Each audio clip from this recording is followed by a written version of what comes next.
Tes suara saya sudah terdengar? Ya, malam Bu. Ya, oke, berarti sudah terdengar ya. Oke, mungkin Mas Syafrinya lagi di perjalanan ya? Belum tahu sih Bu. Mungkin Mas saya Rizal, coba Mas call. Adi, ada yang tahu Mas Syafri lagi di mana mungkin? Sorry. Kalau saya nggak tahu sih. Saya coba call. Oh ya, oke.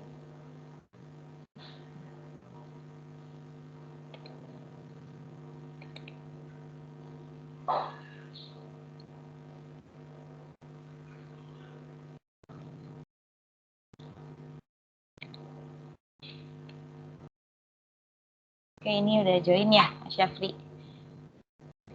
Oke, Iya, Bu, baik, udah mungkin. Kebetulan saya masih di kantor nih, Bu, sambil ini ya. Iya, oke, ya nggak apa-apa. Baik, kita mulai saja ya untuk mata kuliah hari ini di analisa perancangan sistem. Saya buka dulu dengan Assalamualaikum warahmatullahi wabarakatuh. Selamat malam, mas-masnya. Oke, jadi Waalaikumsalam warahmatullahi wabarakatuh. ya, suara saya agak delay ya, atau gimana ya? Jelas Bu. Oh jelas, oke. Baik, ya. Coba saya share screen dulu. Jadi kita sudah masuk ke pertemuan ke-12 harusnya ya, karena mohon maaf sebelumnya saya kemarin jadinya asinkronus ya. Jadi di materi malam ini akan ada beberapa yang saya ulas kembali dari materi yang UTS. Mungkin sedikit saya akan ulas ya sebagai pengantar. Jadi untuk materi malam ini kita akan membahas mengenai sequence diagram. Nah, untuk learning objektifnya sendiri, diharapkan dari materi malam ini kita dapat memahami aturan dan pedoman untuk membuat sequence diagram. Kemudian memahami proses yang digunakan untuk membuat sequence diagram, mampu membuat sequence diagram, dan memahami hubungan antara model struktural dan memahami hubungan antara model struktural dan fungsional.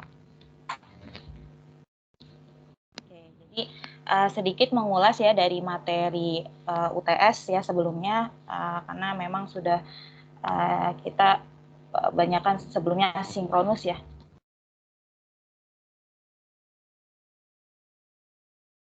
Iya betul Bu.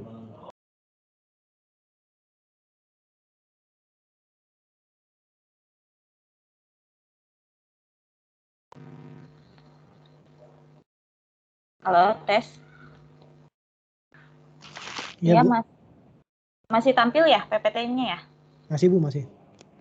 Oke, tadi sedikit kelempar. Ini nggak tahu kenapa nih sinyal gangguan lagi. Ya, jadi sedikit membahas mengenai pertemuan sebelumnya di UTS, di mana saya mau merangkum bahwa di sini kita ada siklus pengembangan software ya terkait alur, peran, dan tahapannya, dan deliverable-nya apa.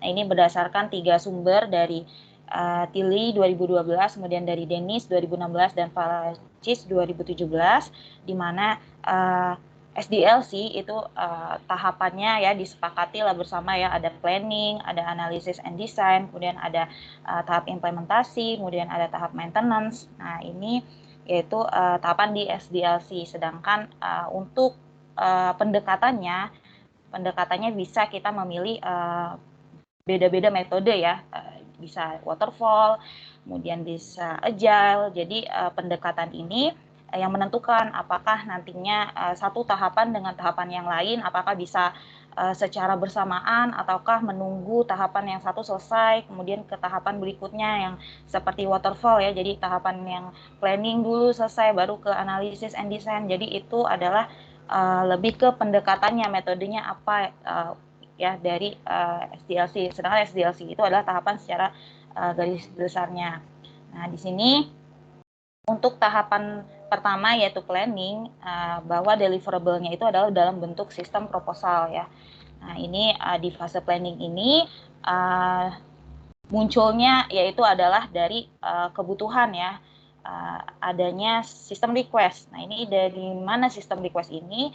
Yaitu jika misalnya ada satu orang di suatu divisi atau di bagian di perusahaan tersebut atau di institusi yang melihat bahwa IT ini, dengan penerapan IT kita bisa meningkatkan dari segi proses bisnisnya ya, jadi ada benefitnya, bisa menambah value gitu ya. Nah, jadi si user ini meminta lah ya, membawa permintaan kebutuhan atau perubahan juga, bisa jadi dia software baru ataupun perubahan software ya, dalam bentuk sistem request. Nah, ini dia memberikan sistem request tersebut ke sistem analis, atau mungkin kalau di perusahaan ke divisi IT ya, atau misalnya dia nggak dikembangin di perusahaan itu, tetapi dia bisa juga ke vendor ya. Jadi sistem request dia berikan ke, bisa di perusahaan divisi IT, atau bisa di startup mungkin sistem analis ya, atau ke vendor. Nah, kemudian dari sistem request ini ya, kemudian dilakukanlah analisa kelayakan, berarti masih di fase planning ya, karena dia harus menentukan nih apakah ini layak gak sih kita kembangkan ya, pakai yang kemarin ya, di UTS ada technical feasibility, ada economic feasibility, dan organization. Nah, mungkin tidak bisa saya jelaskan lagi ya, sudah di UTS juga. Nah, jadi sistem analis atau mungkin divisi IT ya, mengecek apakah ini layak nih kita kembangkan pakai feasibility analysis. Nah, jadi di fase planning ini deliverables-nya adalah sebuah sistem proposal ya. Kemudian dari sistem proposal masuk ke tahapan analisis and design ya, dimana ini yang kita lakukan ya.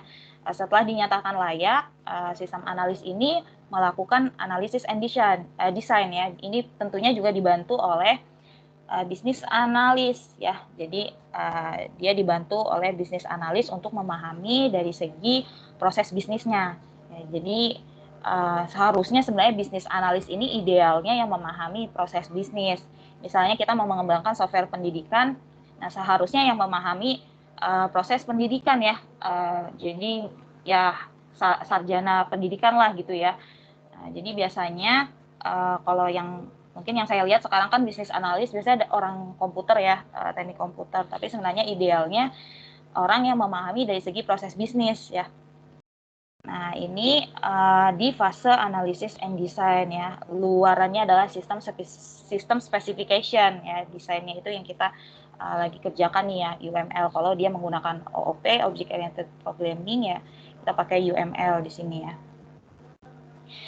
Nah, setelah sistem specification-nya ini dibuat, dia masuk ke developer ya, di tahapan implementation. Dia serahkan ke programmer ya untuk dilakukan konstruksi atau coding. Kemudian hasil konstruksi ini berupa kode program diserahkan ke software tester. Jadi harus diuji dulu ya apakah tidak ada bug gitu ya. Kemudian luarannya itu ada user acceptance testing ya. Kemudian setelah clear semuanya, kita masuk ke tahap penyerahan atau delivery software ya, dan manajemen perubahan, change management. Jadi di sini software itu bukan hanya kode program saja, tetapi ada dokumentasinya juga, bahkan seharusnya ada training user juga ya di sini. Kalau misalnya kita sebagai vendor, kita harus membuat juga dokumentasinya ya, agar setelah kita, karena kan fase maintenance itu ada ininya ya, ada limitnya gitu berapa tahun. Nah, kalau vendor yang baik ya kita harus memberikan panduan selengkap mungkin gitu. Nah, kemudian setelah kita selesai gitu ya, softwarenya sudah jadi, ya tidak selesai begitu saja ya, tetapi masuk ke fase maintenance ya. Nah, ini jadi saya pernah baca bahwa software yang baik itu tidak serta-merta begitu saja selesai ya, tetapi adanya juga update atau perubahan di situ. Nah, ini ada di fase maintenance.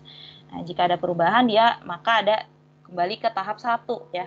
Ke tahap 1 dia ada permintaan kebutuhan atau sistem request. Nah, kemudian dilakukan analisa kelayakan. Nah, analisa kelayakannya mungkin hanya dari sisi teknisnya saja ya, nggak secara menyeluruh kayak yang di awal. Jadi di sisi teknis mungkin lebih melihat pengerjaannya ya, siapa yang mengerjakan gitu ya biasanya. Nah, jadi ini saya coba rangkum ya dari UTS kemarin, karena kita beberapa minggu sudah tertinggal nih tidak melakukan sinkronus ya. Jadi saya coba rangkum. Nah, kemudian di sini ya ada rangkumannya lagi lebih jelas bahwa di fase planning ini lebih menekankan why ya, mengapa.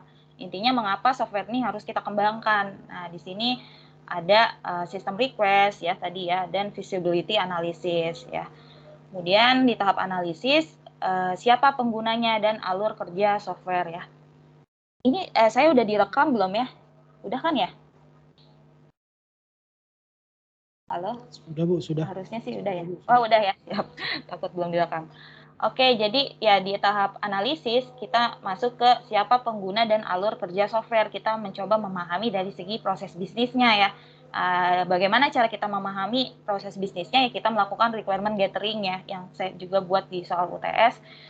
Requirement gathering ada JAD ya, kemudian ada interview, ada questionnaire, macam-macam ya jenis requirement gathering, tinggal disesuaikan saja ya dari kebutuhannya. Kemudian ada bisnis proses modeling ya, dianalisis. Kemudian kita masuk ke desain, bagaimana komposisi dari software, ada program desain, kemudian user interface design, data design, kemudian tahapan selanjutnya adalah implementation ya, konstruksi dan penyerahan software, ada sistem construction, testing, documentation, dan installation. Nah, jadi ya kalau kita menggunakan object oriented programming ya, tentunya kita menggunakan UML ya. Nah, UML sendiri semakin bertambah ya diagramnya ya. Nah, ini diagram UML sendiri banyak ya, kompleks, ada 14 diagram dan terlalu kompleks kalau kita gunakan semuanya. Jadi kalau misalnya kita menggunakan 14 diagram ini, kita akan stuck di analisis aja gitu ya. Kita akan sibuk membuat gambar-gambar, bukan sibuk membuat sistemnya. Nah, makanya UML ini sebenarnya standar pemodelan ya, bukan standar metodologi pengembangan software. Nah, jadi di sini kalau kita lihat bahkan di tahapan analisis aja tuh banyak ya, ada kelas, ada activity, ada sequence, banyak sekali analisis ya di fase analisis. Nah, ini maka muncullah problem ya, problem UML. Nah, problemnya adalah di sini UML itu adalah notasi pemodelan ya, bukan proses pengembangan atau metodologi. Ya, jadi UML ini terlalu kompleks, too complex, difficult to understand quickly. Jadi sulit dipahami dengan cepat. Lalu diagram UML mana aja sih yang bisa kita gunakan ya? Selanjutnya di sini untuk menjawab problem tersebut, saya menggunakan beberapa referensi. Yang pertama itu dari referensi Spark. Ini juga ada tools UML-nya dari Spark System ini. Sebenarnya tools UML itu ada banyak ya, nggak cuma Draw.io yang kita gunakan kemarin. Sebenarnya ada Visio ya, mungkin yang sudah familiar, ada Visio, ada relational model kalau nggak salah. Kemudian ada juga sama ya, Bu? iya ada apa? Enterprise Architect. Iya, sepertinya itu juga sama ya. Ada ini juga sih, macam-macam sih Mas ya, tools UML sebenarnya bisa dieksplor aja, nggak masalah sebenarnya menggunakan tools manapun ya. Jadi bisa coba dicari aja yang mana yang nyaman ya untuk menggunakan toolsnya. Ada Visio juga ya mungkin ya, ada Visio, ada Star UML, jadi banyak. Nah ini tadi ya balik ke gimana kita menentukan diagram apa saja yang bisa kita pilih ya untuk mendefinisikan di sistem specification kita ya. Nah ini dari referensi pertama yaitu Spark System. Nah ini kita bisa menggambarkan boundary atau batasan sistem itu menggunakan use case diagram ya. Nah, use case diagram sendiri kan isinya use case dan aktor ya. Jadi kita menggambarkan boundary system atau batasan sistem itu kita bisa menggunakan use case diagram. Kemudian kita bisa memodelkan proses bisnis dengan activity diagramnya. Nah, kemudian kita merealisasikan proses bisnis atau use case diagram itu menggunakan sequence diagram. Kemudian kita menggunakan class diagram untuk struktur statis sistem ya. Kemudian kita bisa menggambarkan dari bagaimana cara kita mendeploy menggunakan deployment diagram. Nah, ini referensi pertama dari Spark System. Nah, kemudian dari yang kedua dari Kendall ya tahun 2011 dan ini banyak sekali yang disitasi di paper ya menggunakan rujukan dari si Kendall ini. Yang pertama adalah analysis start with a use case diagram. Ya, jadi si Kendall ini bilang bahwa analis itu selalu dimulai dari use case diagram, apapun ya, mau dia OOP ya, Object Oriented Programming, ataupun bukan OOP ya, dia menggunakan use case diagram untuk mendeskripsikan atau menggambarkan bagaimana sistem itu digunakan ya. Jadi dimulai dari use case diagram pertama. Nah, kemudian untuk menggambarkan aliran aktivitas secara keseluruhan, nah ini menggunakan activity diagram ya. Jadi setiap use case kan, di use case diagram tuh ada oval, gambar oval itu kan use case-nya. Nah, ini satu use case itu digambarkan satu activity diagram ya, karena satu use case itu berarti satu proses kan, satu prosesnya. Jadi satu use case berarti satu activity diagram ya, untuk menggambarkan proses bisnisnya. Bu, Ya, kalau jadi kalau DFD itu ya, sama ya? Kalau kenapa? DFD sama nggak Bu sama UML? Kalau DFD itu ini ya, dia itu sebenarnya sama kayak ini ya, IRB juga ya. Ya, Kalau kayak di UML, sih. data flow diagram gitu Bu. Oh ya, bentar. Kalau misalnya di UML sendiri nggak ada di FD sih, Mas. Tapi coba nanti saya cek lagi ya, apa perbedaannya ya. Nanti mungkin kita fokus ke UML dulu ya. Nanti mungkin akan saya bahas perbedaannya, karena memang kompleks sekali UML ini ya. Ada yang di luar itu kan, ada di FD, ada IRD. Nanti mungkin saya ada bahasan khusus buat perbedaannya ya, antara di FD, IRD gitu. Itu yang asing tuh state chart Bu, kayaknya asing banget tuh Bu, baru denger. Oh iya, state chart ya. Ya, jadi nah ini memang di si Kendal ini dia kan ada diagram state chart ya. Jadi diagram status yang menunjukkan transisi keadaan. Nah, memang di sini tidak disarankan bahkan untuk software yang seperti biasa ya, pembuatan software yang biasa, karena biasanya kalau state chart itu buat software yang berjalan otomatis seperti software untuk robot gitu ya. Karena kan kalau software robot kita buatnya di sequence diagram, berarti di sequence itu hanya menyalakan robot terus mematikan robot ya. Jadi si diagram state chart ini biasa cocok untuk software yang berjalan otomatis. Nah, ini memang pengecualian nih kalau di Kendal ini ya. Jadi kita tidak usah menggunakan diagram state chart di sini. Karena setelah dibaca-baca memang di si yang direferensikan Kendal ini memang di pengecualian di diagram state chart-nya. Jadi kita bisa menggunakan ini ya, use case, activity diagram, kemudian kalau sequence diagram kan dia juga penjabaran dari si use case ya. Jadi use case itu dijabarin lagi di activity diagram, kemudian dijabarin lagi di sequence diagram. Bedanya apa? Kalau use case sama activity diagram kan itu menggambarkan terkait proses bisnis ya, hasil komunikasi kita dengan klien. Sedangkan si sequence diagram biasa digunakan untuk mempermudah tim developer ya, karena si sequence diagram itu kan menunjukkan hubungan kelas ya, ada objek di situ. Nah, jadi memang sequence diagram ini digunakan untuk komunikasi kita ke tim developer. Nah, bedanya itu ya. Kemudian diagram kelas juga menunjukkan kelas dan hubungan. Nah, sequence diagram ini digunakan untuk menentukan kelas. Jadi kalau dari si Kendal ini untuk mempermudah kita membuat kelas diagram, kita bisa membuat sequence diagramnya dulu ya. Tapi sebenarnya ini referensi dari si Kendal ya, karena katanya mudah nih kalau kita bikin kelas berarti urutannya sequence diagram dulu gitu. Nah, ini untuk memperjelas ya dari referensi dari si Kendal ini. Nah, ini jadi start pertama itu dari use case diagram ya. Kita membuat use case diagram. Ya, kemudian setiap use case di use case diagram ini kita buat activity diagramnya ya. Kita buat activity diagramnya, berarti satu use case satu activity. Kalau berapa use case berarti banyak ya activity-nya ya. Nah, kemudian dari use case ini juga menjadi sequence diagram ya. Nah, kalau butuh penjelasan bisa kita buat use case skenario-nya, tapi kalau enggak juga nggak apa-apa. Nah, dari use case diagram juga sebenarnya bisa buat langsung kelas diagram kayak kita kemarin ya. Berarti dari use case kan kita buat langsung kelas diagram. Nah, tetapi di sini ada catatan. Kalau mau buat kelas diagramnya lebih mudah atau lebih gampang, kita bisa membuat sequence diagramnya dulu ya. Jadi kan di sequence diagram itu ada yang namanya objek lifeline ya, yang di atas itu yang kotak itu. Nah, ini akan menjadi kandidat kelas nih, kandidat kelas. Jadi memang lebih mudah kita buat dari sequence diagramnya dulu gitu. Nah, ini juga ditambah ya referensi penguatnya dari buku Barclay tahun 2004.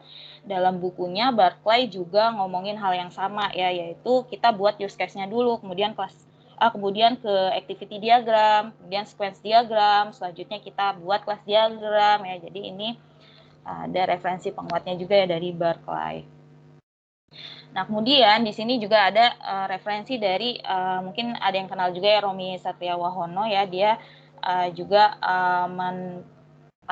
merangkum lah ya istilahnya dari referensi yang tadi dari Kendall, dari Barclay, dan dari yang sebelumnya juga. Nah, dia membuat istilahnya ada dua bagian, ada di sistem analis, kemudian ada di sistem desain. Nah, jadi ini di proses bisnis ya yang sudah kita identifikasikan ya, kita buat dengan use case diagram. Kemudian kita modelkan proses bisnisnya itu, kita jabarkan alurnya itu di activity diagram atau BPMN. Nah, kemudian kita realisasikan proses bisnis ya. Jadi ini lebih kita detailkan lagi hubungan antara ini ya, kelas diagramnya itu bukan kelas diagram, hubungan kelasnya atau objeknya dengan sequence diagram. Nah, di sini juga dia menggunakan boundary, control, dan entity. Nanti saya jelaskan boundary, control, entity. Nah, ini di sequence diagram si boundary itu bisa menjadi pemodelan UI, user interface design. Kemudian dari kontrolnya bisa menjadi pemodelan kelas diagram. Kemudian dari entity-nya bisa menjadi pemodelan data model gitu. Kemudian ada pemodelan deployment diagram. Nah, ini dari Wahono ya tahun 2009. Nah, kita masuk ke realisasi proses bisnis ya, karena sebelumnya kita sudah masuk ke ini ya, use case, activity, class diagram. Nah, ini kita merealisasikan proses bisnis dengan sequence diagram. Nah, jadi setiap use case dibuat sequence diagramnya. Nah, ini memang diagram yang menurut saya paling rumit ya, karena di sini kita menggambarkan antara proses dengan data ya. Dan juga diagram ini untuk cara kita berkomunikasi dengan developer sebenarnya. Nah, ini penjelasannya bahwa sequence diagram ini menggambarkan interaksi antar objek ya, jadi antar objek atau kelas dalam software pada suatu sekuensial waktu. Nah, interaksi objek atau kelas berdasarkan alur proses bekerjanya software, di mana interaksi tersebut menggambarkan pesan yang dikirimkan secara sekuensial antar objek atau kelas. Garis vertikal atau lifeline, ya garis lurus ya, menunjukkan objek atau kelas, kemudian garis horizontal menunjukkan pesan yang mengalir antara objek atau kelas tersebut. Nah, sequence diagram ini memang sebagai alat komunikasi sistem analis dengan programmer ya. Jadi untuk alat komunikasi kita ke programmer, kalau ke user ke user atau klien cukup use case sama activity diagram ya biasanya. Nah, karena sequence diagram ini menggambarkan alur proses bekerjanya software sekaligus dengan komposisi software akan seperti apa. Nah, ini sintaks di sequence diagram, ada aktor, ada objek, ada lifeline, ada focus of control ya gambarnya, dan ada message, ada object description. Ini biasanya ya di sequence diagram sintaksnya seperti ini. Nah, ini contoh dari sequence diagram ya. Jadi yang di atas itu, yang kotak-kotak itu sebagai objek lifeline yang akan menjadi kelas kandidat. Makanya kenapa kata si tadi ya Kendall itu, kenapa lebih mudah kita membuat sequence diagramnya dulu ya, karena mungkin alasannya ini. Jadi ada objek lifeline di sini sebagai kelas kandidat. Kemudian kan kalau di kelas itu ada metodenya ya, ada class name, ada atribut, ada metodenya. Nah, di sequence diagram kita juga membuat message ya, dan message ini menjadi metode kandidat. Jadi gitu ya. Nah, ini mungkin gambar sequence diagram juga ya, tapi mungkin agak rumit ya, di sini kotak semua. Nah, nanti saya membuat suatu referensi ya sebenarnya. Saya mengambil referensi untuk sequence diagram, jadi kita tidak menggunakan yang kotak-kotak ini. Karena ini lumayan rumit ya. Nah, karena referensi yang saya ambil itu dari Dennert, ini disebut Dennert's Law tahun 1991 ya. Jadi bagaimana kita tuh menentukan yang atas itu tadi ya, yang si kotak-kotak tadi ini, objek lifeline ini. Nah, jadi dari Dennert's Law ini dari tahun 1991 beliau memisahkan dengan yang namanya boundary control entity. Mungkin kalau yang sekarang namanya model view controller ya. Mungkin mas-mas di sini juga familiar ya, Mas Adi atau Mas Zal, Mas Syafri ya, mungkin yang ini ya biasa ngoding. Ya, seringnya MVC tuh Bu, ya Bu. iya Nah, memang di analisisnya harus ngikutin ya gitu ya Bu, apa gimana? Iya, jadi jadi kata Dennert Law ini kita aspiration of concern leads to standard arsitektur ya, yang dikutip juga dari Andres 2003. Jadi kita tuh harus memisahkan concern supaya arsitektur kita bagus ya dan gampang di maintenance dengan baik softwarenya. Nah, makanya dia menggunakan boundary control entity yang tahun 1991 ya, kalau sekarang model view controller. Nah, jadi si Dennert ini dia tuh menggambarkan bahwa si presentation interface ini akan menjadi boundary ya. Kalau di MVC berarti sebagai view ya, yang si interface-nya ini.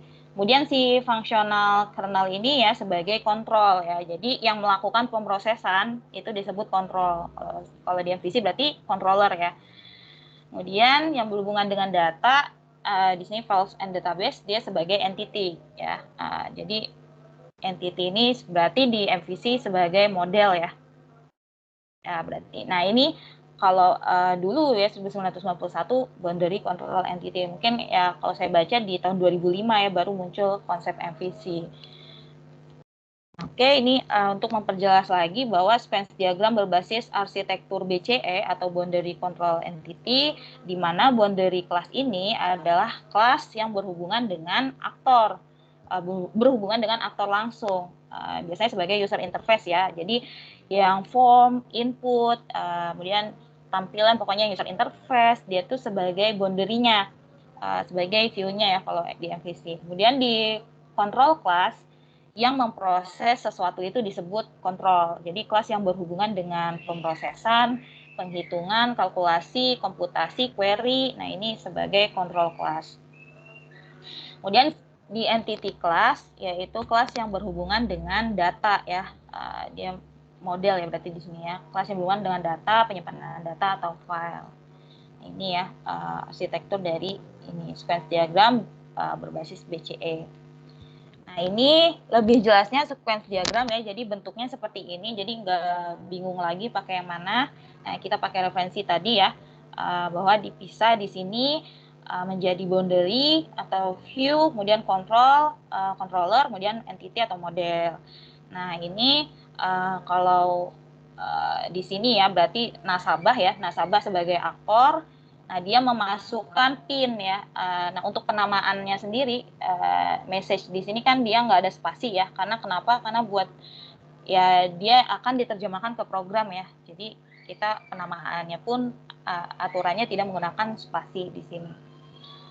Nah, ini nasabah memasukkan PIN. Nah, memasukkan PIN-nya itu di mana? Di boundary. Boundary itu kan view ya. Berarti dia di menu PIN ya. Karena aktor atau manusia, nih aktornya berarti kan nasabah ya, aktor manusia. Ya, kalau kita berhubungan dengan komputer kan kita ke interface kan, ke interface-nya dulu bukan langsung ke controller. Ya, jadi di awal dia ke berkomunikasi dengan si boundary atau view di sini. Dia memasukkan PIN. Kemudian, nah apa yang kita masukkan di form ini kan harus divalidasi ya, ada validasi PIN ya, validasi PIN. Nah, ini divalidasi oleh manajer validasi ya sebagai controllernya yang berhubungan dengan pemrosesan ya, atau sekarang disebut controller. Nah, lalu dari situ akan berhubungan dengan database ya, si entity model ya, berhubungan dengan database. Nah, ini ada get pin ya, get pin dari login. Nah, di situ ya berhubungan dengan data kan ya. Jadi Di sini dia masuknya ke entity model ya. Oke, nah mungkin kalau di coding ya dari sequence diagram nanti bentuknya seperti ini ya. Jadi manajer validasi ini kelasnya di sini berarti ada 2 kelas ya, ada manajer validasi sama kelas login. Nah, si manajer validasi ini punya validasi pin ya. Validasi pin ini akan menjalankan metode getPin ya dari mlogin. Nah, berarti mlogin ini kan ini ya dari kelas login ya. Berarti si getPin ini kan punyanya si kelas login ya. Nah, jadi yang kemudian akan dibandingkan ya apakah nantinya pin ini yang dimasukkan sama dengan pin yang ada di database ya. Selanjutnya jika bukan nih, makanya dia juga ada ini ya, blokir kartu ya di sini ya ada. Nah, jadi ini ya kalau diterjemahkan di codingnya gitu. Nah, jadi sequence diagram ini ya dibuat untuk setiap use case yang dibuat ya. Jadi dari use case itu dibuat satu-satu tuh. Kalau misalnya use case-nya ada banyak berarti buat satu use case satu sequence diagram. Dimulai dari menarik aktor yang ada di use case diagram ya. Jadi aktornya diambil dari use case diagram ya. Dilanjutkan dengan membuat sequence detail dan detail dari alur proses berjalannya use case dengan message yang mengalir di dalamnya. Nah, ini catatan objek dari lifeline di sequence diagram akan menjadi kandidat kelas. Karena itulah harus mengikuti arsitektur boundary, control, dan kelas. Boundary, control ya. Dan ini ya, dan entity. Nah, ini ada studi kasus sequence diagram pada sistem ATM. Nah, ini use case diagram sistem ATM ya. Jadi berarti ada berapa use case di sini? Ada use case memasukkan kartu, ada use case mengecek saldo, ada use case memasukkan PIN, ada use case mengupdate informasi, gitu ya, banyak. Nah, ini berarti satu-satu dijabarin ya di activity diagram sama sequence diagramnya. Nah, ini activity diagram memasukkan kartu, mungkin saya nggak jelasin satu-satu ya. Ini activity diagramnya, kemudian memasukkan PIN, mengecek saldo, mengambil uang, mengirim uang, kemudian mengupdate informasi kotak deposit, kemudian activity diagram keluar sistem. Jadi satu-satu ya di sini. Nah, kemudian sequence diagramnya juga sama ya, satu-satu. Ya, jadi ini sequence diagram memasukkan kartu. Nah, ini masuk ke sequence diagram berarti alur yang tadi di activity diagram itu kan berarti lebih kita detailkan lagi ya, ditambah dengan arsitektur dari programnya ya. Kita juga jelaskan kira-kira kelasnya itu akan ada apa saja. Nah, jadi makanya di sequence diagram ini sebenarnya peran pentingnya itu ada di sistem analis ya. Sistem analis memegang peranan sangat penting ya. Karena ini memang dikerjakan oleh sistem analis. Makanya biasanya sistem analis harusnya ini ya, dia tuh punya pengalaman senior ya, harusnya senior programmer ya, atau gimana nih di tempatnya Mas Syafri atau Mas Rizal? Iya betul, senior programmer. Ya kan? Sebenarnya programmer Harusnya senior programmer. Diangkat karena udah senior jadi naik jabatan. Iya. Analis ya. Analis. Iya, tapi jadi memang yang kan ya. Yang fresh grade maksudnya yang emang awalnya sistem analis tapi junior kali ya, junior sistem analis ya. Oh, iya. Mungkin Tapi nggak sampai coding, nggak analis sampai coding banget sih, sampai sistemnya doang gitu. Ya ada juga sih yang disebutannya itu junior ya, base junior sistem analis gitu ya. Memang sih idealnya harus ini yang punya kemampuan di programmer sih ya, karena nanti dia ketika menganalisa kan dia harus menjelaskan ini juga ya ke programmer yang membuat ya. Ya dia harus ngerti dulu gitu kan.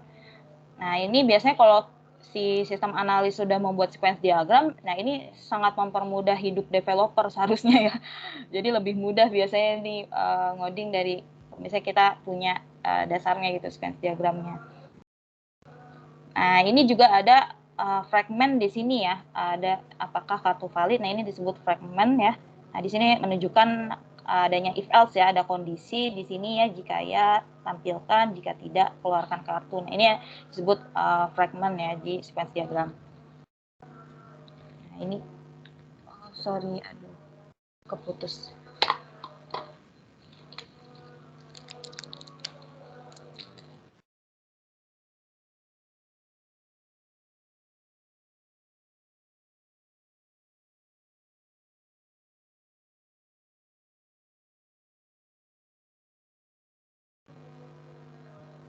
Halo, halo, halo, saya Ya, jelas. terlempar lagi.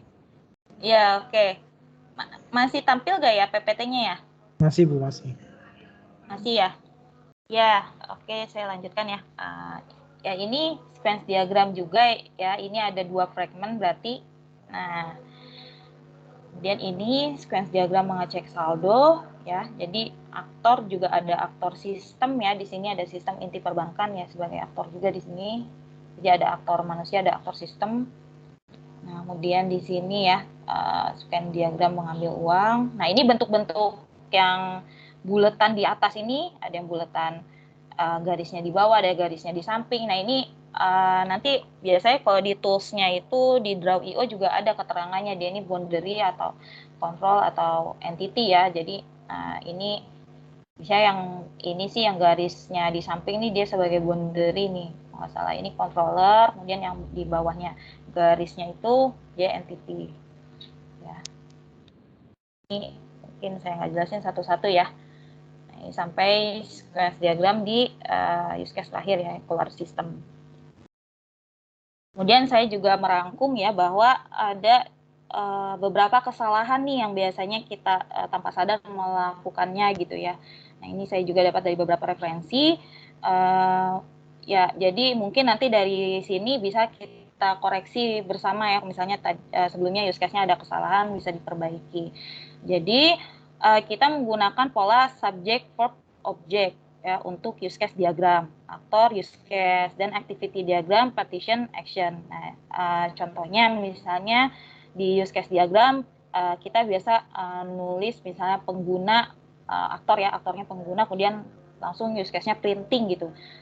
Printing itu kan nggak jelas ya. Jadi contoh yang menggunakan subject verb object, nah misalnya pengguna yang tadi ya, pengguna memasukkan kartu. Jadi ada ininya nih apa kata yang verb-nya ya, kata kerjanya. Jadi aktornya itu pengguna, kemudian use case-nya itu memasukkan kartu. Jadi ada verb sama objeknya, subjeknya si aktornya. Ya, jadi itu ya untuk use case ya. Mungkin saya juga pernah mengalami kesalahan itu. Nah, ini mungkin bisa kita perbaiki sama-sama. Jadi untuk use case sendiri kita menggunakan subject verb object ya. Subjeknya itu aktor, verb objeknya itu si use case-nya ya. Memasukkan kartu, kemudian apa lagi? Ya contohnya itu ya.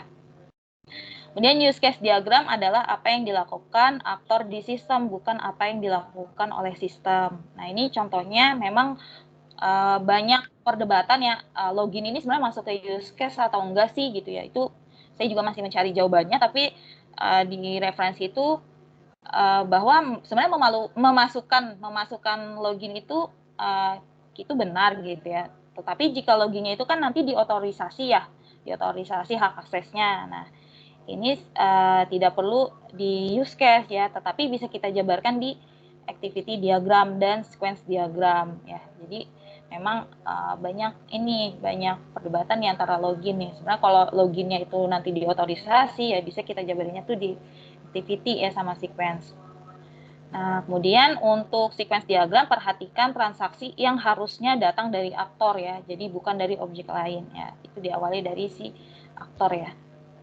Kemudian naming atau penamaan untuk objek dan kelas adalah kata benda ya, kata benda atau noun.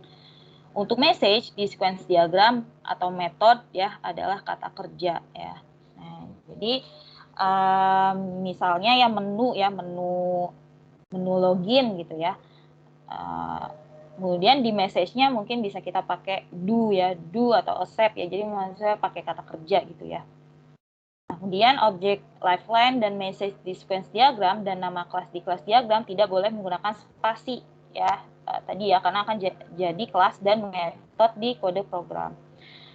Kemudian aktor yang manusia akan mengirim message hanya ke boundary class ya tadi ya, karena kenapa di boundary kan sebagai user interface ya. Jadi si aktor ini ya kita manusia berhubungan dengan komputer kan kita melalui user interface dulu ya. Jadi si aktor ini mengirim message hanya ke boundary class ya, aktor manusia. Kemudian tidak ke control atau entity class. Sedangkan aktor sistem akan mengirim message ke control ya. Jadi ini untuk memudahkan kita ketika membuat sequence diagram ya. Nah, kemudian entity class bukan consumer ya, tapi produser. Jadi tidak pernah mengirim message ke boundary atau control class ya. Entity class ini kan dia ini ya data ya, model berarti. Dan boundary class akan menjadi user interface design ya. Ini ya jelas ya, boundary class itu kan sebagai view ya. Dia akan menjadi nantinya memudahkan kita membuat desain user interface ya dari si sequence diagram di boundary class-nya.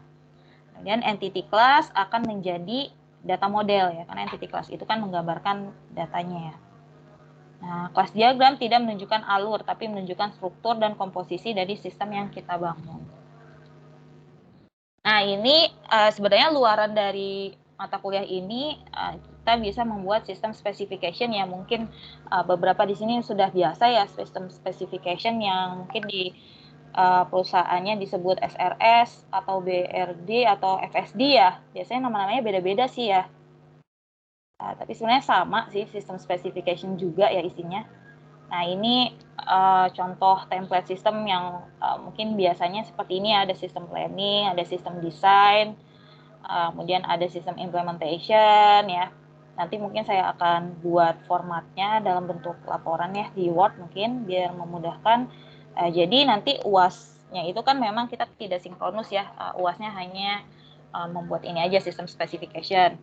Nah, kita sudah sampai ke ini ya, kita ke kelas diagram ya, karena sekarang baru ya sequence, tapi kemarin udah kelas diagram. Nah, selanjutnya mungkin di pertemuan ke depan saya akan membahas mengenai data model ya, dan user interface design dan deployment diagram. Dan mungkin terakhir sistem implementation. Ya, jadi ini contoh template dari sistem specification yang menjadi luaran sih, saya harapannya dari mata kuliah ini kita bisa membuat sistem specification yang baik dan benar ya, sesuai dengan referensi yang kita gunakan. Nah, ini sebenarnya sama sih kayak mata kuliah sebelumnya, karena memang waktunya sudah tinggal dikit lagi ya menuju UAS ya. Jadi dari yang kemarin kan sudah buat kelas diagram, tinggal dilanjutkan aja buat sequence diagram. Berarti minggu depan sudah ada sequence diagramnya. Nah, kemudian minggu selanjutnya kita minggu depan saya akan menjelaskan mengenai data model dan user interface dan mungkin deployment diagram. Tapi mungkin dicicil aja minggu depannya lagi, dilanjutin data model dan UI, dan dilanjutin lagi sampai ke UAS-nya kita presentasi aja gitu. Jadi ini ya untuk tinggal sedikit lagi gitu ya yang akan kita pelajari gitu. Nah, ini tetap ngelanjutin dari project yang sudah dikerjakan ya, sama aja gitu jadinya. Ini tugasnya jadi tinggal dilanjutin aja berdasarkan projectnya masing-masing, sequence diagram. Oke, ini referensi yang saya gunakan untuk materi hari ini. Mungkin sudah selesai sih materinya ya untuk mata kuliah hari ini. Mungkin saya akan share screen juga terkait ini ya, pembuatan sequence diagram kalau di Draw.io kayak gimana. Tapi sebenarnya bebas ya, pakai tools apa aja boleh. Bentar.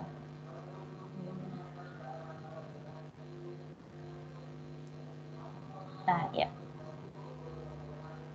Ini sudah terlihat ya? Sudah, Bu. Iya, jadi kalau di Draw.io ya, karena biasanya saya nggak mau ribet install. Nah, sebenarnya kalau Visio mungkin lebih lengkap ya. Visio atau Star UML mungkin ya.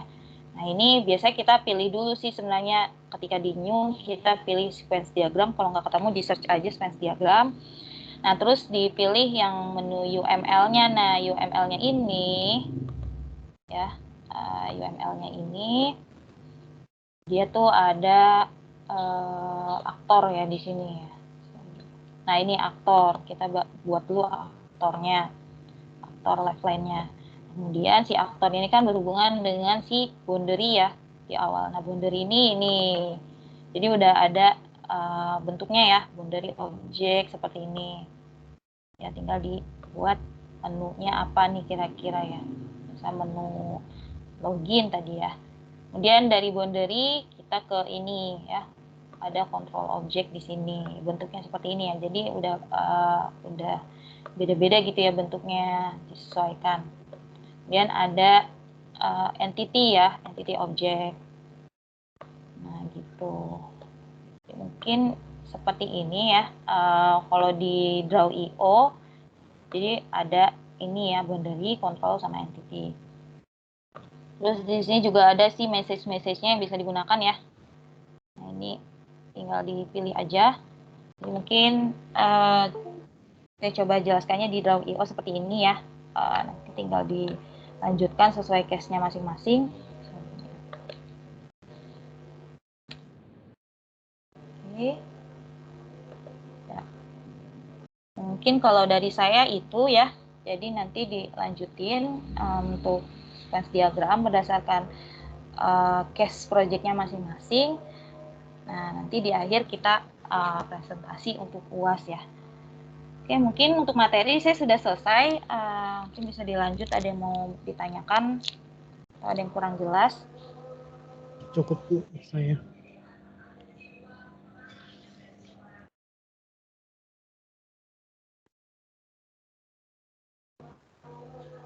Iya, Mas Rizal, bagaimana?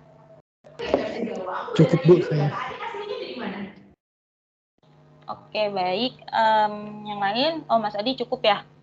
Mas Syafri gimana? Tadi tugasnya melanjutin yang mana ya, Bu? Lanjutin aja Mas, dari project-nya kan kemarin kelas diagram udah. Ya.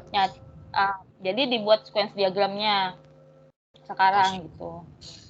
Nanti mungkin kelas diagram bisa jadi ada perubahan ya kalau udah buat sequence diagram. Nanti mungkin ada yang nggak terdeteksi sebelumnya ya, karena kita langsung dari use case ke kita referensinya dari use case ya kan ya, baru ke kelas diagram. Jadi mungkin setelah sequence diagram ini mungkin bebas bisa ada perubahan ya di kelas diagramnya. Nanti coba saya bantu cek juga. Paling kayak gitu Mas Syafri, untuk tugasnya dilanjutin aja. Nanti saya bikin assignment-nya mungkin ya. Oke. Ya. Oke, jadi untuk materi hari ini sudah selesai. Kalau tidak ada yang ditanyakan, bisa kita cukupkan ya. Agak cepat ya perkuliahannya. Ini masih pada belum pulang, Mas? Saya udah Mas, Mas Rizal udah pulang? masih di kantor Bu. Masih di kantor semua ini? Wah. Saya udah. Oh, udah. Akhir tahun biasanya emang Lagi. ke lembur. Iya, akhir tahun ya. Aman ya. Iya sih. Oke deh Mas, semangat ya Mas ya. Oh iya, ini saya pengen ada hard filenya sebenarnya. Kalau nanti jadinya laporan, memungkinkan nggak ya Mas ya nanti dikirim ke kantor ya, kantor lagi, ke kampus. Jadi nanti laporannya mungkin ada hard filenya.